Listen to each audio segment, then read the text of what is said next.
शादी सेट हो गए, देखा छप गए कार अपन दिल के संभाला न तब फेल हुई है।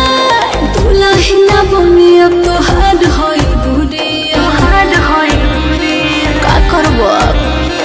तूने दिल के रखी वो संग मेरे, वो दिल पे चलाई छुरिया, वो दिल पे चलाई छुरिया। तुझको तरस ना आया, ना देखी मेरी मजबूरियाँ, ना देखी मेरी मजबूरियाँ।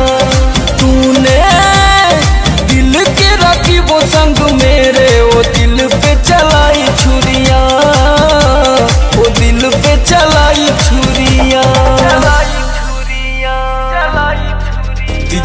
दिल रहे बच्चा अच्छा यार नहीं कैलू, खेल गईलू दिल से सच्चा प्यार नहीं कैलू।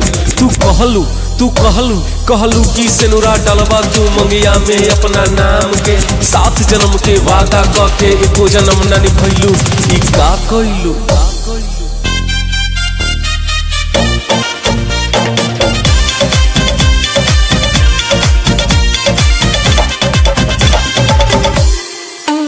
मनवा में बिधले देखा खोरी बा,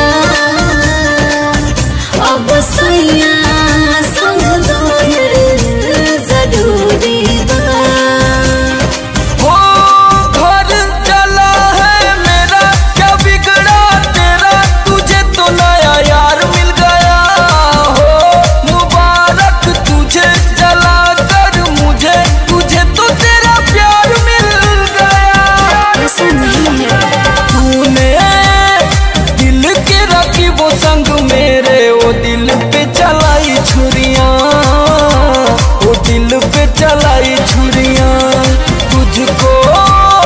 तुझको तरस ना आया, ना देखी मेरी मजबूरियाँ, ना देखी मेरी मजबूरियाँ।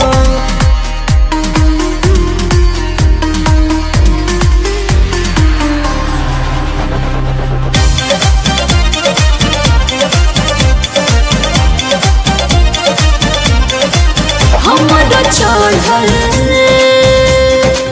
देखा जवानी बा, घर बसता परेशान बा। बोला की है तूने बेवफाई और उहर जाई, ये दिल मेरा तोड़ दिया। विक्की विशाल समर रोशन के देखी ना इमोशन, राहों में मुझे छोड़ दिया। तूने दिल के रखी वो संग मेरे, वो दिल पे चलाई छुरियाँ, वो दिल पे चलाई छुरियाँ। तुझको तरस ना आया, ना देखी मेरी